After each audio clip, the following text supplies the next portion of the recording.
proyecto dedicado a la divulgación, formación y terapia psicológica.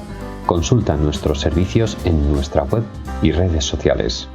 Y estamos hablando mucho de eficacia, de estudios de eficacia, pero habrá gente que tanto de fuera del gremio que nos escucha ahora mismo como del propio gremio, incluso psicólogos estudiantes o psicólogos ya graduados, que no sepan cómo se hacen esos estudios de eficacia, que les estén diciendo, no, tiene eficacia este procedimiento, este otro, pero realmente no sepan cómo se llevan a cabo ese tipo de estudios de eficacia. ¿Os podrías contar un poco al respecto de eso? Y luego ya volvemos con el tema del psicoanálisis más adelante. Claro, o sea, un psicólogo clínico al menos tiene que consultar la guía de terapias eficaces, sí, sea de cualquier corriente, sea gestal, sea sistémica, sea psicoanálisis o lo que fuese, sí. El paciente, como dije antes, el paciente pide resultados, pide un tratamiento, sí. Lo que pasa que sucede, revisar la guía de terapias eficaces indirectamente le está diciendo al sí, lo que vos aplicas no sirve. Y muchos tienen una relación emocional con un autor o con un paradigma teórico, como si fuese un ídolo de rock o un jugador de fútbol. Entonces, como le gusta leer a Freud, le gusta leer a Lacan, le gusta leer a Carl Rogers, le gusta leer a Frankl, a Maslow, a Walavik, etc. No les importa si es ciencia o no. Lo que les importa es que a ellos les gusta. El criterio es emocional. Les genera reforzamiento emocional. A mí no me gusta reversión de hábito. No me gusta. Me gusta más, por ejemplo, leer sobre existencialismo, sobre Kierkegaard o sobre perspectiva humanista. Pero actualmente tengo una paciente con trastorno por TIC. Estoy aplicando reversión de hábito porque la clínica no tiene que ver con lo que a uno le gusta o no. Tiene que ver con qué método es eficaz. Me puede gustar la técnica de la silla vacía, de la distal, pero en la depresión funcional, la activación conductual y reestructuración cognitiva, me puede gustar hablar de la historia del paciente, pero si el paciente tiene una fobia, se tiene que exponer gradualmente. Lo que es eficaz es la desensibilización y la posición gradual. O sea, no lo que al psicólogo le gusta, sino lo que es eficaz para esa conducta problema. Lo mismo, por ejemplo, en el Instituto Nacional de Salud Mental de Estados Unidos está contraindicado el psicoanálisis para el abordaje del TOC. ¿Por qué? Porque la asociación libre que se basa en ¿y qué más? ¿Y qué se te ocurre? ¿Y qué otra cosa? ¿Y qué más? ¿Y qué más? Eso aumenta la rumiación del paciente. El paciente se preocupa por lo que pasa por su mente y también se preocupa por lo que no pasa por su mente, que supuestamente está reprimido en el inconsciente. Es peor, el paciente con TOC tiende a estar más grave, tiende a empeorar con la asociación libre. Para el TOC con predominancia de asociaciones se aplica exposición y prevención de la respuesta. Entonces, y acá vuelvo al punto, el criterio no es la que le gusta al psicólogo, el criterio es lo que ha mostrado eficacia para esa conducta problema o para ese diagnóstico. Y en tu opinión, ¿podría o debe ejercer un psicólogo clínico, por ejemplo, o sea, decir, vale, lo que funciona para el TOC es la exposición con prevención de respuesta. Luego, para otro tipo de problema, imagínate la silla vacía, para otro, la desensibilización sistemática, lo que sea, esas técnicas, esos procedimientos, esas herramientas. Es importante que el psicólogo clínico sepa lo que subyace detrás de eso y que por qué funciona. O sea, que sepa, por ejemplo, desde cómo lo concibo yo, que eso está funcionando por principios de aprendizaje, ¿no? Y por unas leyes que están operando ahí detrás. ¿Crees que pueden los psicólogos clínicos prescindir de este conocimiento, como muchas veces pasa en la medicina? Que los médicos realmente hay veces que están aplicando protocolos o dando fármacos o llevando a cabo según qué intervenciones porque ya está muy consolidada su ciencia y se pueden permitir aplicarla sin saber muy bien de biología, digamos, que es la ciencia que está detrás. ¿Tú crees que es importante que el psicólogo conozca todo lo que opera detrás o puede prescindir de ello? Sí, claro. Aparte de la técnica, hay que estudiar, por supuesto, teoría, obviamente que sí. Eh, grosso modo, los paradigmas principales que constituyen al modelo cognitivo-conductual son condicionamiento clásico o respondiente, condicionamiento operante o instrumental, aprendizaje vicario o por observación de modelos, condicionamiento mediacional, modelos cognitivos y de procesamiento de la información y, por supuesto, psicobiología, todo lo que es psicobiología, neurociencia, psicología experimental. Por supuesto que el psicólogo lo tiene que conocer. Ahora bien, los psicólogos que están emparentados con la perspectiva científica tienen mente abierta, se cuestionan, no se casan por así decir con ningún autor, se cuestionan, dudan del conocimiento, tienen apertura mental, estudian nuevas perspectivas y obviamente, como tú sabes, la filosofía de la ciencia plantea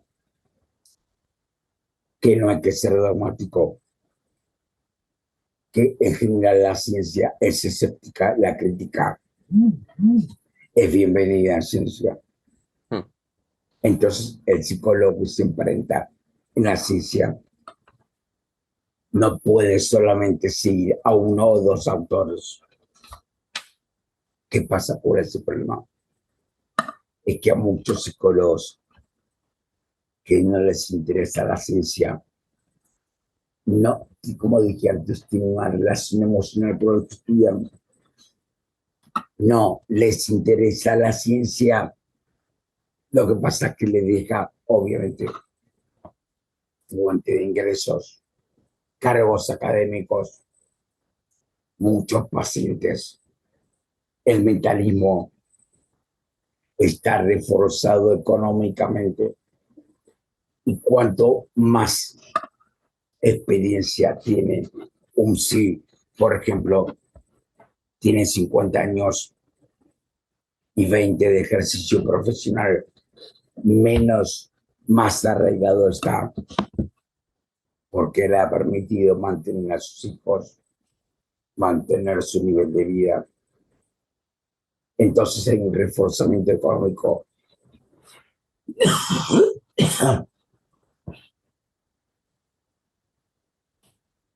No les interesa cambiar, ¿se entiende? Sí, sí, sí. Entonces, si una persona no le interesa cambiar, ¿cómo lograr que cambie? Imposible, muy difícil. Entonces, en cambio, cuando el psicólogo joven o los estudiantes tienen más apertura mental hacia otras corrientes, yo siempre digo que estamos presenciando el ocaso de las escuelas en psicoterapia desde mi punto de vista. La discusión entre escuelas es del siglo pasado. es un debate de modé. Sí, no importa que es tal, no importa psicoanálisis, cognitivismo, conductismo, sistémica, etcétera. Lo que importa es que el conocimiento pase por la máquina metodológica de la ciencia. Lo que importa es el método científico, no importa qué corriente provee.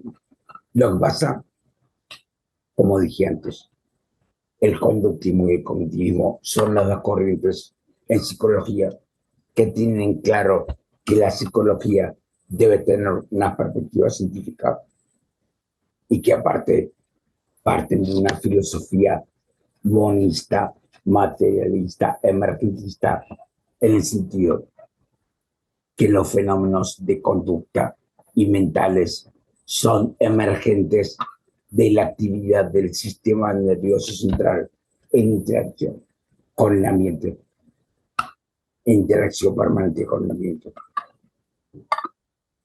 Por así decir, otra perspectiva teórica es psicología sin cerebro. Entonces, resumiendo, el problema no es tanto la diferencia teórica, eso es democrático, se habla. El problema es que se resisten a conocer lo nuevo y no quieren conocer lo nuevo. Porque conocer otras perspectivas implica una pregunta sobre su práctica clínica que, entre comillas, ellos consideran que ha sido eficaz. Yo creo que muchos psicoanalistas ayornados hacen psicoanálisis más psicología, no hacen psicoanálisis puro. Por ejemplo, fomentan la autocrítica del paciente. Algo sirve una persona con autocrítica. Por ejemplo, el paciente está relajado en el consultorio. El paciente habla de sus problemas íntimos con una persona que lo escucha. Privado, hay secreto profesional.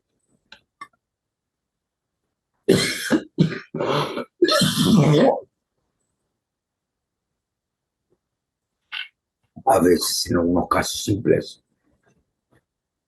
el mero hecho de hablar y descargarse ya lo ayuda a sentirse mejor. Pero esos son aspectos comunes de todas las psicoterapias y aparte son aspectos de los procesos de relación de ayuda que vienen de la antigüedad, de siglos. La historia de las ideas psicológicas es mucho más antiguo que la historia de la ciencia o la historia, mejor dicho, de la psicología como disciplina. Por ejemplo, proceso de relación de ayuda. Un creyente se confiesa con un sacerdote. Un maestro le cuenta, un alumno le cuenta al maestro intimidades y se siente mejor. Un deportista le cuenta al entrenador aspectos privados que no lo cuenta nadie. Un paciente, obviamente, le cuenta a un médico. Entonces, eso es, o por ejemplo, la persona cuenta a un amigo y el amigo lo ayuda con buen criterio. Esos son procesos de relación de ayuda. Eso no es descubrimiento de psicoanálisis, no es descubrimiento de Freud. Siempre existieron. ¿Qué hacen los psicoanalistas ayornados? Hacen psicoanálisis más psicología, que incluye aspectos comunes de las psicoterapias, aspectos comunes de los procesos de relación de ayuda. ¿Y cómo lo llaman? Psicoanálisis. Y publican libros Por ejemplo, psicoanálisis de la pandemia. Se intentó reducir el estrés y la depresión en la pandemia. Es obvio que el aislamiento ha generado estrés y depresión. Y publicaron un libro llamado Psicoanálisis de la pandemia. No, es psicología en la pandemia. Lo mismo, por ejemplo, trabajan, por ejemplo, con un paciente con depresión, aplican cuestiones del sentido común y le llaman psicoanálisis de la depresión. Entonces, una cosa es el componente de eficacia clínica y otra cosa es la atribución de eficacia. Es decir, una cosa, por ejemplo, el paciente tiene fobia a hablar en público, se tira en un diván y se pone a hablar de su fobia en público. Si no defiende la tesis, tiene que esperar 6 meses más. O sea, como hay una fecha límite, tiene que exponerse sí o sí a defender la tesis. El paciente lo hace con ansiedad, se expone, da la tesis, la prueba y se siente mejor. El paciente que fue eficaz, lo que fue eficaz en ese caso fue que había un estímulo límite, la fecha límite y la exposición, no acostarse en un diván y hablar de su problema. Lo que fue eficaz fue la contingencia. Ahora bien, el analista dice, el psicoanálisis funciona, dio resultado y cuenta el caso en un libro. Cuenta un caso en un libro y el lector ingenuo cree que está contando lo que fehacientemente ha sido eficaz. No, esa es la atribución de eficacia que le da por su corazoncito teórico el analista. Lo que ha sido eficaz en este ejemplo es la fecha límite como estímulo y la exposición a la situación. ¿Se entiende? Sí, sí, La sí. diferencia entre componente de eficacia y atribución de eficacia.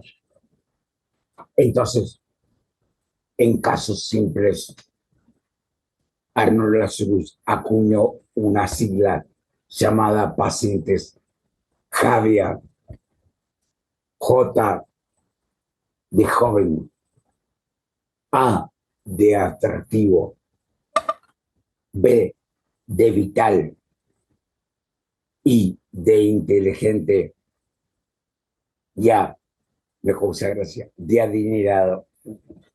Paciente Javier, joven, atractivo, vital, inteligente y adinerado. Son los casos más sencillos.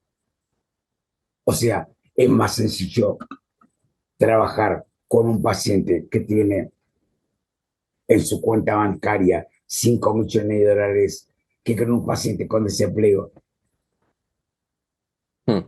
Es más sencillo trabajar con una joven de 18, 19 años que tiene toda una vida por delante que con un anciano de 80 que en la vejez aumenta la desesperanza. Y es lógico. Es más fácil trabajar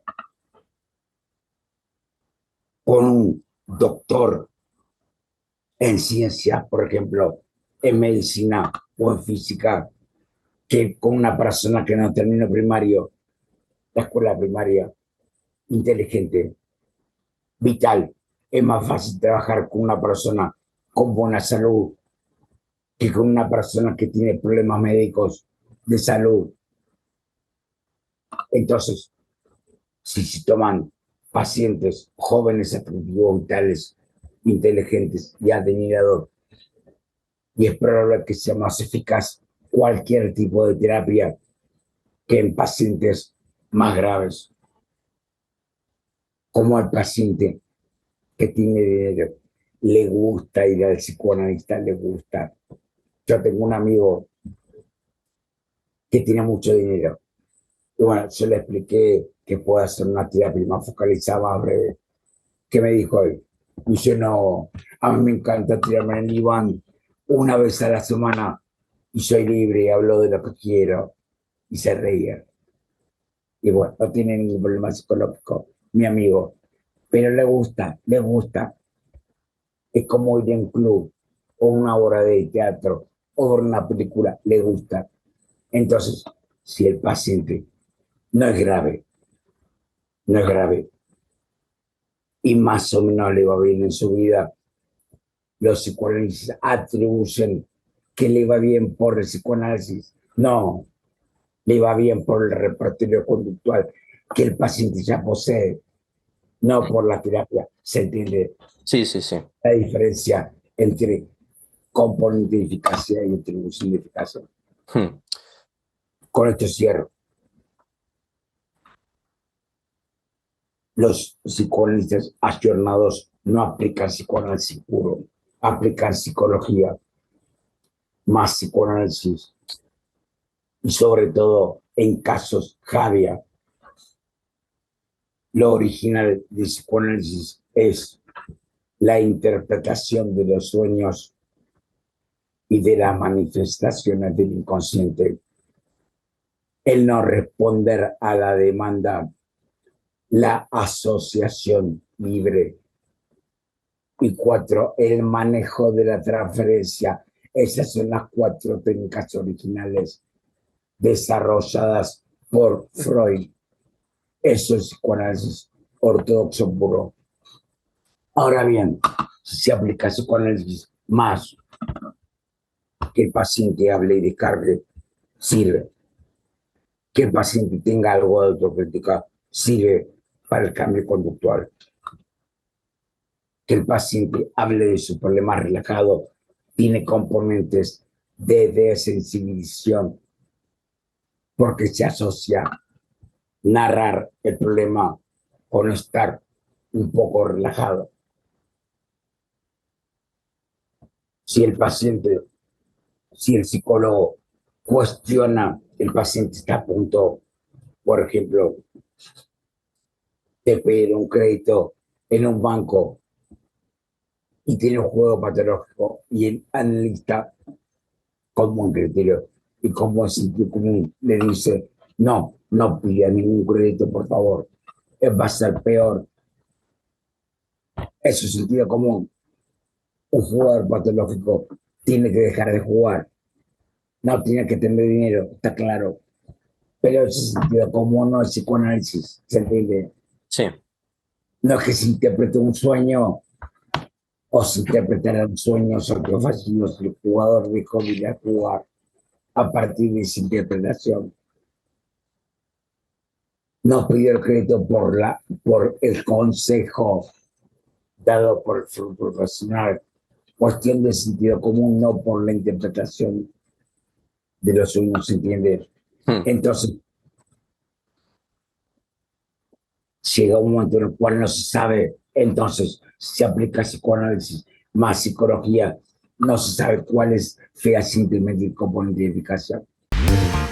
Gracias por ver este vídeo, os dejamos por aquí un enlace a nuestra última formación y por aquí algunos vídeos que os pueden resultar de interés. Si estáis buscando ayuda psicológica, también podéis mirar en la descripción del vídeo, donde encontraréis nuestra web y podréis solicitar asistencia terapéutica de un profesional confiable y que os ofrecerá ayuda psicológica basada en evidencia científica.